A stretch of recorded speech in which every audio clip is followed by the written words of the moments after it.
Well, good day, everyone. It is the 22nd of June, and welcome to the Daily Dose. I'm wearing my Superman shirt. You can't see it, but it says Super Dad. Yesterday was Father's Day, and had a great celebration with family here at home, and showed up back today to have our Daily Dose. It's been a wonderful week so far.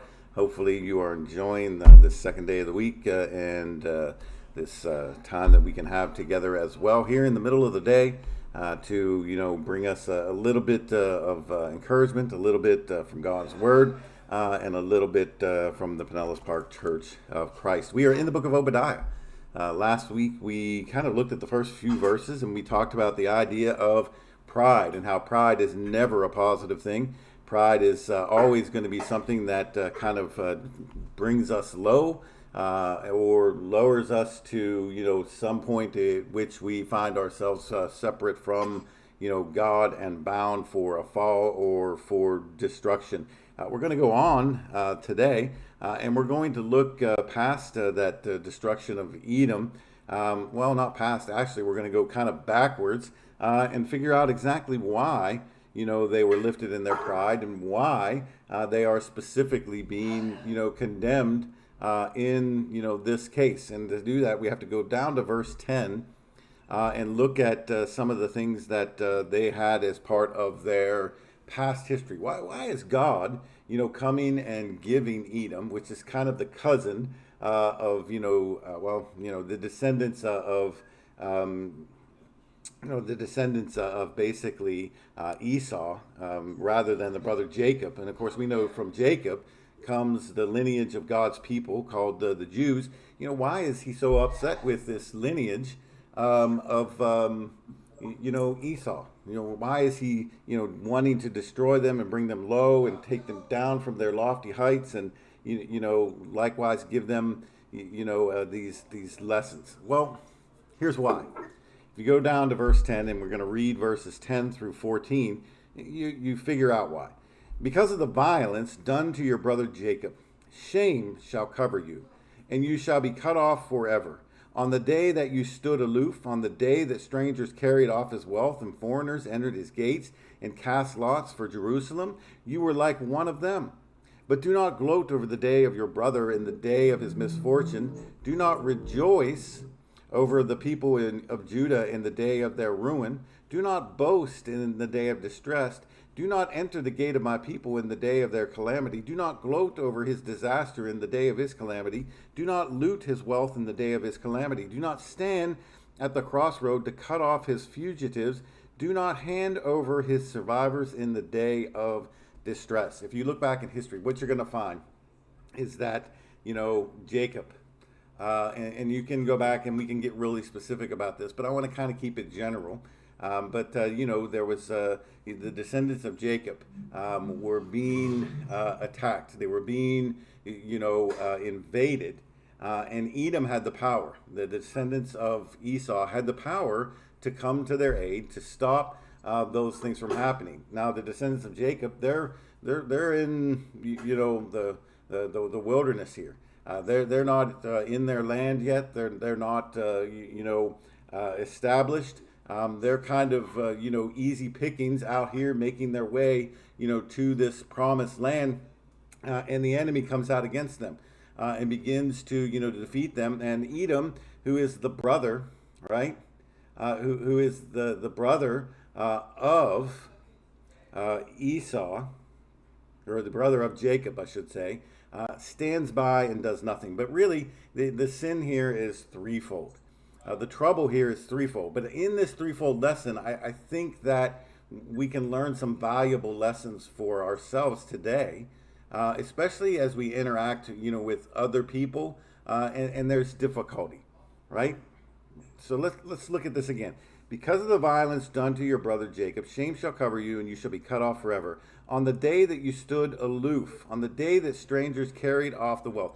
In other words, you looked at your, brother here, he says, your family member who is being attacked, who is being, made the object of somebody else's violence. Now, let's broaden it out a little bit.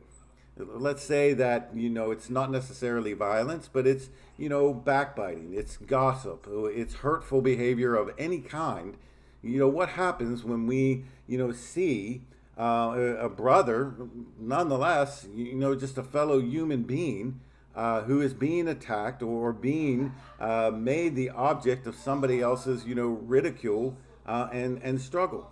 What do we do then? Do we come to the aid or do we stay aloof? It's interesting. If you go to downtown St. Petersburg, they have there a Holocaust museum.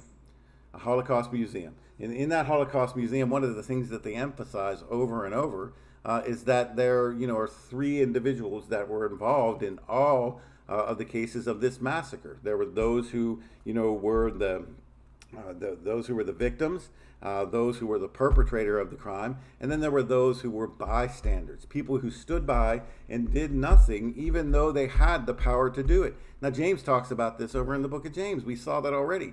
To him that knoweth to do good and do it not, to him it is sin, right? When you have the power to do something, to stop some, buddy being the object of somebody's ridicule, the object of somebody's violence, the object of somebody's mistreatment of any kind, then we ought to do that. But the second thing is here, is the next verse. He says, but do not gloat over the day of your brother in the day of his misfortune. Right? Instead of coming to their aid, they just stood back and gloated. Look, here's the brother, there's Jacob. He always was the favorite son. He always was, the one who was blessed, or the one who had the promise, or the one who was, going to receive the blessing. And they just stood back and they gloated. He's finally getting his own. He's had it so good for so many years. He's finally getting it. Right? And sometimes we can think that way. We can look at other people, and when they're down, we can say, yeah, good. They're finally getting their own. Well, I think part of what Obadiah is teaching us here is that that's wrong. And certainly if we go over to the New Testament, to places like 1 Corinthians 13, where we're told about, love, we're told that, that type of behavior is wrong. Love does not rejoice in any kind of iniquity. When any kind of, sin is being perpetrated, when any kind of wrong is being lifted up, love doesn't rejoice in that. Love doesn't keep a record of the wrongs, likewise, Paul says there. He doesn't keep a record of the wrongs that, we have committed. This is not the loving thing to do, to take that record and to use it to gloat over people when they're having these difficult times. Well, he's going to get his own. And finally, they're getting their own. Karma, it's coming back to them. However you want to word it, it's not right. It's not right. So, number one, if we have the power to do something, we should do it. And if we don't do it, it's sinful. Number two, if we see people in their calamity and not only don't do something, but we kind of gloat in it, thankful that they're finally getting something that they should have gotten a long time ago, then, that's wrong too. We should never wish harm or evil to come, to anybody.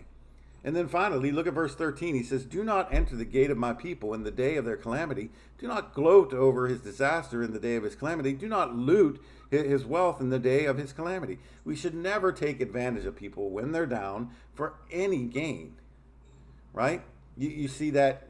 I mean, there's no more relevant example than what's going on now. I mean, the word is even used, loot.